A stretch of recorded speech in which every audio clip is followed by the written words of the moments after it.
వాహిని media ప్రేక్షకులకు నమస్కారం. ఇవాళ మన వాహిని మీడియా ప్రేక్షకుల ముందుకు ప్రముఖ ఆయుర్వేద వైద్య నిపుణులు డాక్టర్ కె రాంబాబు గారు కొన్ని వైద్య సూచనలు సలహాలు ఇవ్వడానికి మన ముందుకు రావడం జరిగింది. గురుగారు నమస్కారం. గురుగారు, మొనోపాస్ అంటే ఏంటి? మొనోపాస్ త్వరగా రావడం గల కారణాలు ఏంటి?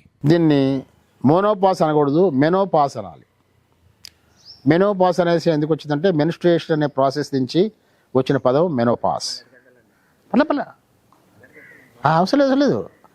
మెనోపాస్ అనేదాన్ని స్త్రీలకి వర్తించేటువంటి ఇది వైద్య విధానంలో స్త్రీలకి వర్తించేటువంటి ఒక పదం. అది మెనోపాజ్ అనేది ఒక పరిస్థితి.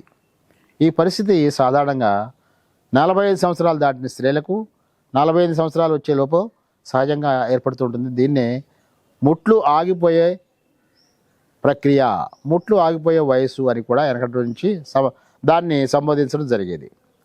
కానీ నేటి రోజుల్లో ఇప్పుడున్నటువంటి పరిస్థితుల్లో చాలామంది చిన్న వయసులోనే మెనోపాజ్ వచ్చిందండి అని చెప్పి బాధపడటం వింటున్నాం. మెనోపాజ్ వచ్చిందండి, నాకు ఈ ట్రబుల్ ఉంది.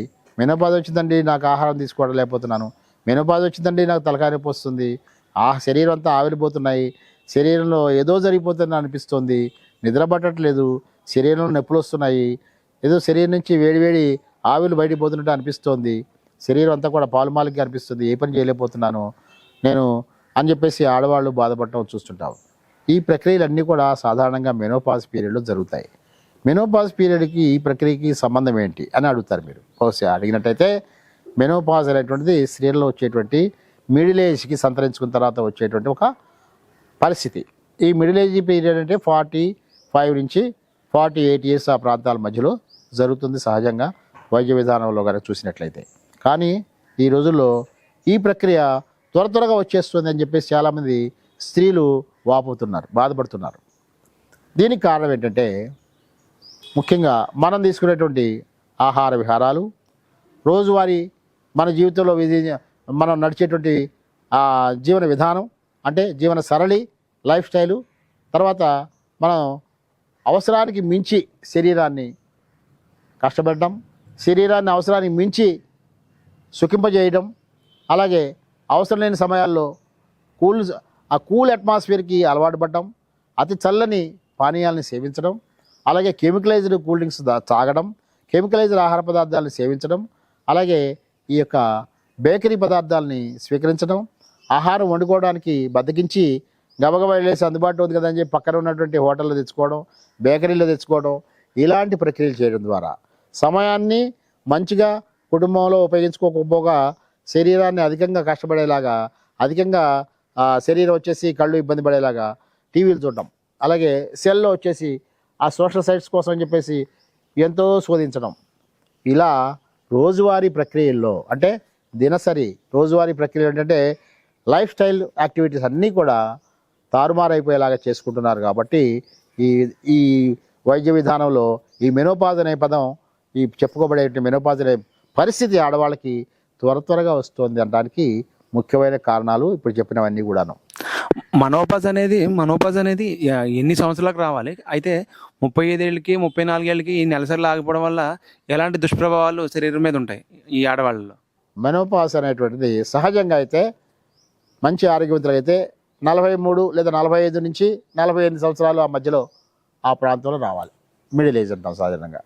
కానీ ఇప్పుడు ఉన్నటువంటి జీవన విధానంలో మార్పులు రావడం వల్ల, అధికమైన టెన్షన్స్ గురి కావడం వల్ల, అధికమైన శరీరానికి ఒత్తిడి కలగడం వల్ల, నిద్ర లేకపోవడం వల్ల, అలాగే భార్యాభర్త ఎదురు ఉద్యోగం చేసుకునేవాళ్ళు ఆ భార్యకి ఇంట్లో పని చేసుకుంటూ బయట పని చేసుకుంటూ రోజు టెన్షన్ పడుతూ నిత్యం కూడా పొద్దున మధ్యాహ్నం సాయంత్రం 3 పూట కూడా టెన్షన్ పడుతున్నారు.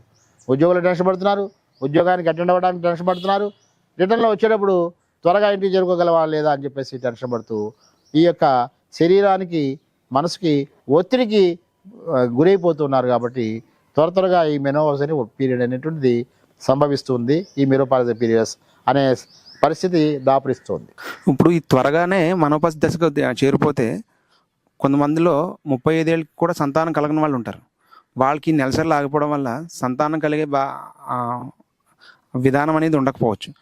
అప్పుడు వాళ్ళకి మన ఆయుర్వేద పద్ధతుల ద్వారా నెలసరిని మళ్ళీ తిరిగి తీసుకొచ్చి వాళ్ళని సంతానాన్ని కలిగే విధానాన్ని మనం ఏమైనా సూచించగలమంటారా ఈ ఆయుర్వేద విధానం వైద్య విధానం? మంచి మాట.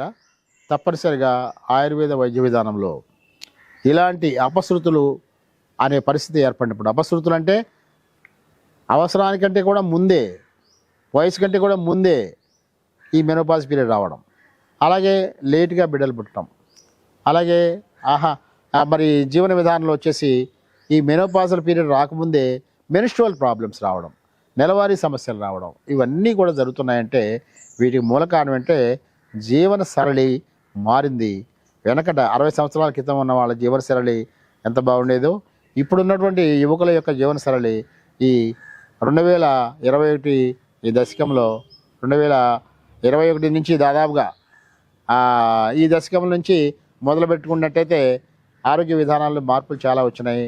వాతావరణ పరిస్థితులు కొంత అయితే శరీరంలో కుటుంబంలో మనం చేసుకునేటువంటి అపశృతుల ద్వారా వాళ్ళు అవలంబించేటువంటి కూడని పద్ధతుల ద్వారా ఇట్లాంటి ఇబ్బందులు సంప్రాప్తిస్తున్నాయని చెప్పేసి మీరు తెలుసుకోవాలి. ఏ విధంగా దీన్ని తగ్గించగలుగుతామంటారు? ఆయుర్వేద వైద్యుల దగ్గరికి వెళ్ళినట్టయితే మీరు ఈ యొక్క జీవన విధానాన్ని మార్చే అవకాశం కలిగినటువంటి కౌన్సిలింగ్ ఇస్తారు. మీకు కౌన్సిలింగ్తో ఏం చేస్తుంది, మీకు జీవన సరళి మార్చుకోవడం జరుగుతుంది.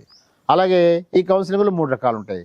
ఒకటి మానసికంగా కౌన్సిలింగ్ ఇస్తారు, రెండోది శారీరకంగా ఇస్తారు, మూడవది వచ్చేసి ఆహారపరంగా, అంటే రోజువారీ మన మనసు ఎలా ఉంచుకోవాలి, మనసుని వచ్చేసి ఎలాగా మాట దృఢతరంగా చేసుకోవాలి, ఆరోగ్యవంతంగా మార్చుకోవాలి ఒకటి. రెండోది ఆహార విహారాలు సేకరించుకోవడం ఎలాగా, ఆహారాలు సేకరించుకున్న తర్వాత వాటి ఉపయోగించుకునే విధానం ఎలాగా, వాటిని సేవించిన విధానం ఎలాగా, ఇవి కౌన్సిలింగ్ ద్వారా ఇవ్వడం జరుగుతుంది. మూడో విధానం ఏంటంటే ఈ ఒత్తిడి తగ్గించేటువంటి ప్రక్రియలు నేర్పడం జరుగుతుంది కౌన్సిలింగ్ ద్వారా. ఈ యొక్క 3 రకాల కౌన్సిలింగ్ ద్వారా మీరు ఆయుర్వేద వైద్యుల్ని సంప్రదించినట్టయితే వారు మీకు చికిత్స అందిస్తారు. దీనికి మంచి చక్కని పరిష్కారాలు ఉన్నాయి. దీనికి ఆయుర్వేద వైద్య విధానం ఎప్పటికి కూడాను ఎంతో సపోర్ట్ చేస్తుంది అనే విషయం చాలామంది తెలియక రకరకాల ఇబ్బందులు గురవుతున్నారు. కాబట్టి ఎక్కడైనా సరే మీరు మంచి అనుభవం కలిగినటువంటి వైద్యులైనటువంటి ఆయుర్వేద వైద్యుని సంప్రదించండి. వీటికి మంచి పరిష్కారాలు మీకు లభిస్తాయని చెప్పేసి నేను దృఢంగా చెప్తున్నాను. ఇప్పుడు ఈ నెలసరిలు ఆగిపోవడం వల్ల శృంగారపరమైన సమస్యలు ఏమైనా వస్తాయా గురుగారు ఈ ఆడవాళ్ళలో? నెలసరి ఆగిపోవడం ద్వారా కేవలంగా శారీరకపరమైన శృంగార పద్ధతులు, శృంగారము సుఖాలు అనేటువంటివి మార్పు అనేటువంటి కంపల్సరీగా జరుగుతాయి. ఎందుకంటే ఈ నెలసరిలో వచ్చేటి జరుపుడు నెలసరి ఆగిపోయిన తర్వాత జరిగేది ఏంటంటే, అంతకుముందు మన శరీరం ఆరోగ్యంగా ఉన్నప్పుడు నెలసరి ఆగక ముందు మనకు వచ్చేటప్పటికి వచ్చేసి ఈ శృంగారపరమైన స్పందనలు కలిగినప్పుడు, రసస్పందనలు కలిగినప్పుడు మన శరీరంలో ఆ రసస్పందనకు అనుగుణంగా రకరకాలైనటువంటి ఎంజైమ్స్, రకరకాలైనటువంటి హార్మోన్స్ ఉత్పత్తి అవుతాయి. ఎంజైమ్స్ కాదు, ఇవి హార్మోన్స్ అంటారు. ఈ హార్మోన్స్ ఏం చేస్తాయంటే ఆ స్రావాల్ని ఉత్పత్తి చేస్తాయి, శృంగార స్రావాలు అంటారు. ఈ స్రావాలు ఉత్పత్తి అయినప్పుడు వీరికి ఆరోగ్యం బాగుంటుంది. రోజువారీ భార్యాభర్తలు సంచరించే విధానంలో ఇబ్బందులు రాకుండా ఉంటాయి. వాళ్ళు ఆరోగ్యంగా ఆనందంగా జీవించడానికి ఈ నెలసరి అనేది బాగా ఉపకరిస్తుంది. కాబట్టి నెలసరి ఆగిపోవడం జరిగిన తర్వాత ఆటోమేటిక్గా ఈ ప్రాబ్లమ్స్ వస్తాయి. ఈ నెలసరి అతి కొద్ది సమయంలోనే ఆగిపోకుండా చూసుకోవడానికి ఆహార విహారాలు, ఔషధ సేవన విధానము, ఆయుర్వేద పద్ధతి ద్వారా కనుక మీరు తీసుకున్నట్టయితే మంచి జరుగుతుందని చెప్పేసి మీ అందరికీ నేను మనస్ఫూర్తిగా చెప్తున్నాను.